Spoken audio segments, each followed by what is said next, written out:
All right, guys, so today I'm here in my office with one of my good friends, Bobby Hernandez from BH Roofing in San Antonio, Texas.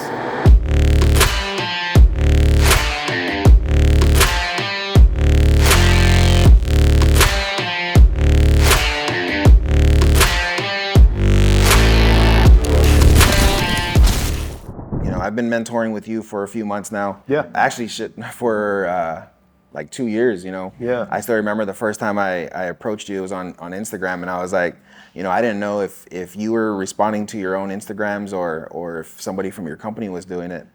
And the first thing you told me was, hey, your website's not on your Instagram, and he's, right away working and looking at where he can already approve our company. So that was the first thing I did, was I added that. Then I said, hey, let me, do you mind if I pop in for a day, follow you? And so he's been mentoring me for about, 2+ years now.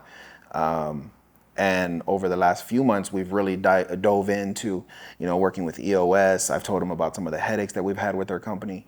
And really what his mentorship has proven is it's made the heartaches a lot easier to fix.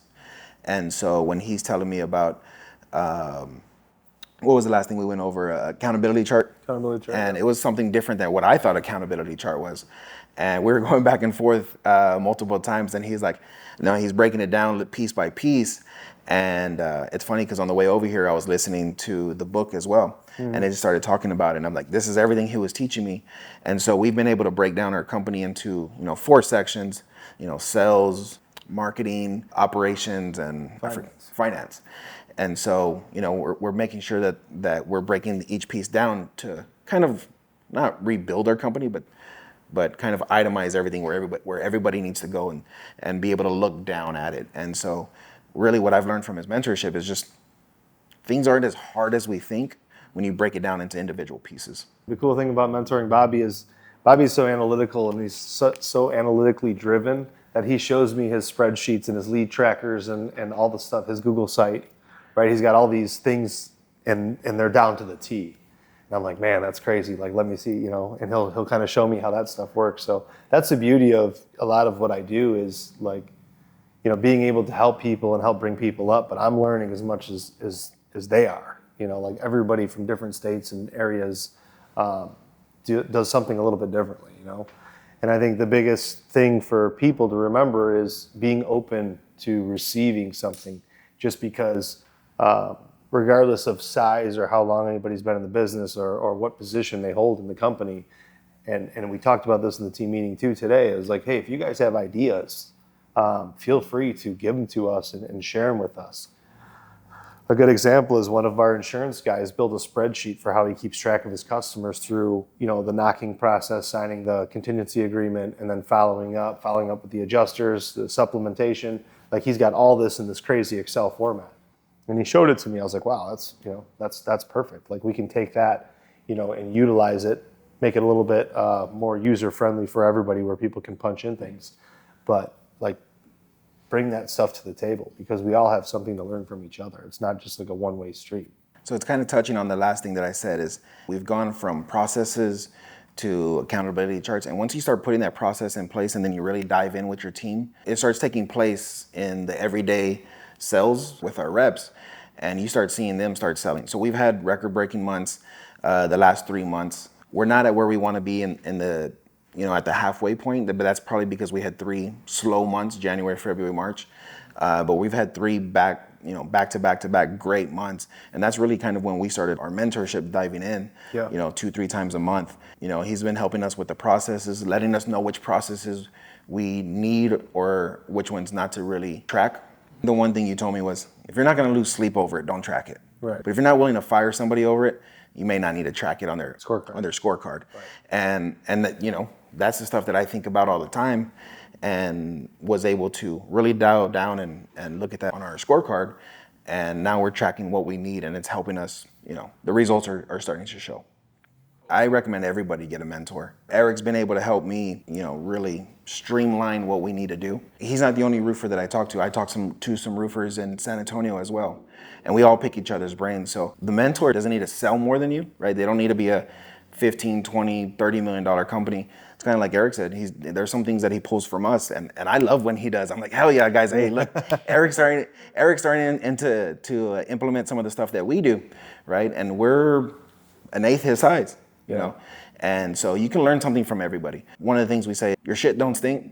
You can learn something from everybody. And so once you start thinking you're too big for somebody, then you really need to, check inside of yourself. No matter what book you read or who you talk to, everybody has a mentor. And it doesn't matter what size or revenue goal or what they've achieved in life. People are always looking for guidance and then reinforcement of what they're doing. So for me, I have 5 mentors in my life that have been my mentors for a long time. And these are guys, I don't think any of them are in the roofing business, but real estate and accounting and my EOS implementer. And I can go to them with things. And the best part about it, a mentor to me is when you talk, they're listening and they're understanding you and they're trying to give you an outside perspective where they're not biased, right? So when Bobby's telling me something, I'm doing my best to listen, understand, and then give him a non-biased reaction to that. Well, this is kind of what I see it, because you'll find yourself in positions to make decisions or build processes, and it's from your perspective, your point of view, and you're not taking in others' perspective and others' point of view, and also not seeing the whole picture, because in your mind you typically have a motive, right? And you're politicking yourself, you're talking yourself into, yes, this is how it's got to go, this is the way it's got to be. Mentors can really shine a light on that and help you grow business, professionally, spiritually, whatever it is. I owe so much to those guys, and 2 of them, they don't get anything out of talking to me, but they're still here to help me, so I'm forever grateful for that. One of the other things that mentoring with him is he's opened the door to people that I may not have known about. So the website redesign. Yep. We had some heartaches at the beginning of the year. We redesigned it. Now we're redesigning it again, right? And he's like, hey, call Mike Stearns. He'll take care of you. And he did. I've met with Mike 3 or 4 times already, and we're getting our website redesigned. And I think it's going to help us get to the next level. I think really what the EOS has done is keeps me in the office a little bit more, and it lets the sales team sell. So I'm here putting things into place. I'm in the office coming up, as the visionary that you've explained, we're coming up with the next thing to do, the next thing to take us to the next level. And I can't do that if I'm in the field giving estimates. And I think y'all had a storm season this year where you said, hey, I was in the field for a while, and you're like, damn it, why did I let myself do that? Last year, yeah. I should have stayed in the office, but I get it, right? When you get slammed with work, you want to grab it all up and make sure you dominate it. So I'm not saying I'm never going to get back in the field, but I try to stay in and start coming up with these processes and perfecting any of the processes that we have that need tweaks. It's the whole perspective of working on the business instead of in the business, and this isn't like a overnight success, right? This is a skill, and this is something you have to constantly massage, and especially from people like us that are workers, right? We're in there. I'm able to do anything that the guys can do, and sometimes I want to, but it's almost like you have to limit that, where it's like, no, they're better off taking this. I'm going to focus on this and what I have to do. So it's a discipline with, hey, where does Paramount need me, and where does it need me most? And I know where it needs me most is not out there signing jobs. Right? It's a disservice to my coworkers, it's a disservice to myself, and it's a disservice to the company. So keeping that, thought forward, where it's like, hey, I'm here to help be the visionary, and that's my job. In the accountability chart, there's a list of things that I'm responsible for, and selling is not one of those responsibilities. I think it's always good when somebody like Eric or myself jump back in, because there's times where some of our team, they're like, hey, we're having this bad luck, and they're using, from our team, they're using some type of excuse as in, oh, they're not wanting to buy or something. And we go in and we do it, and we follow the process from A to B because we came up with those, and then it works. And we're like, hey guys, look, I know you're saying this, but the system works if you do it, whether it's, talking about setting up the catch-all versus asking for the referral, asking for the review. One of the things we do is take a selfie, and they love sharing those selfies too.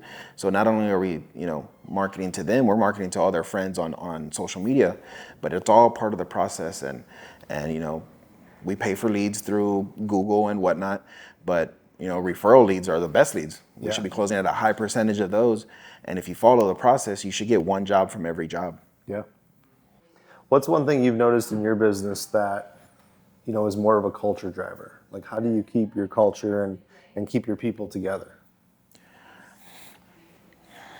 I think the one thing that we've learned is to talk about our why. One of the things I say is, guys, we spend 40, 50, 60 hours a week away from our family. Why are you doing it? Yeah. Are you doing it for the paycheck?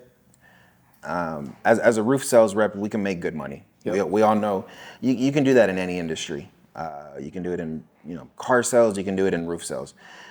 But why are you doing it? And when it's 117 degrees in San Antonio, or it's 100 degrees and humid here, are you going to skip that last two steps that's going to get you that next roof that might get you that review?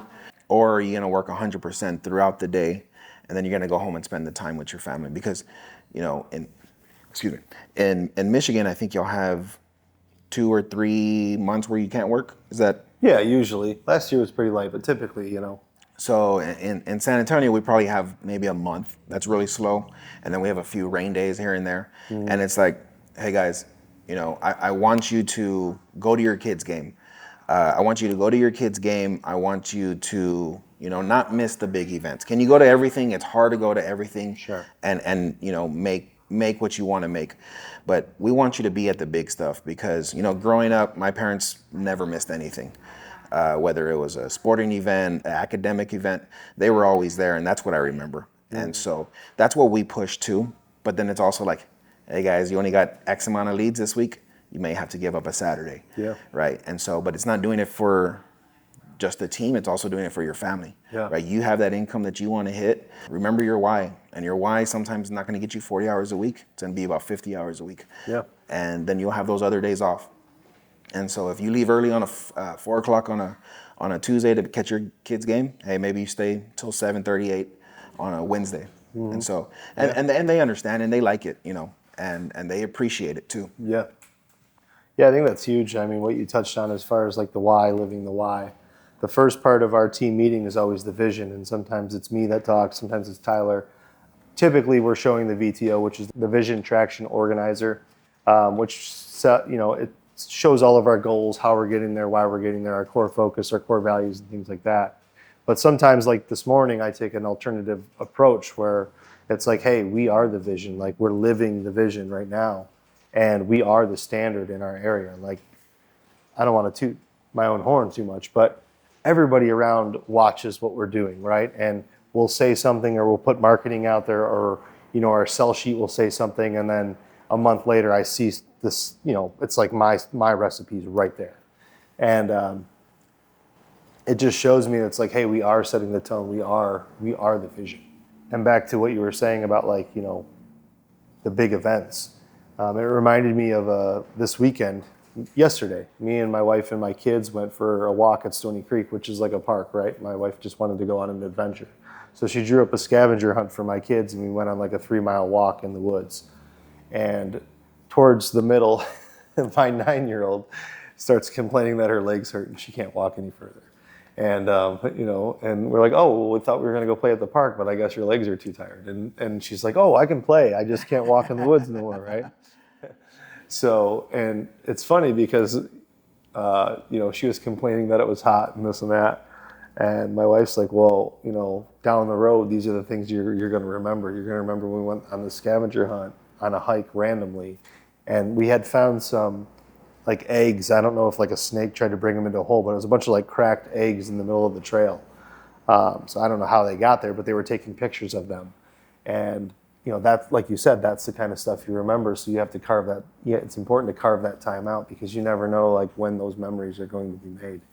And typically, they're not made on the next sales appointment, right? I mean, it's a balance of work life that in my early years was a little bit harder than now, but as you get older and wiser, you start to recognize those things a little bit more. So.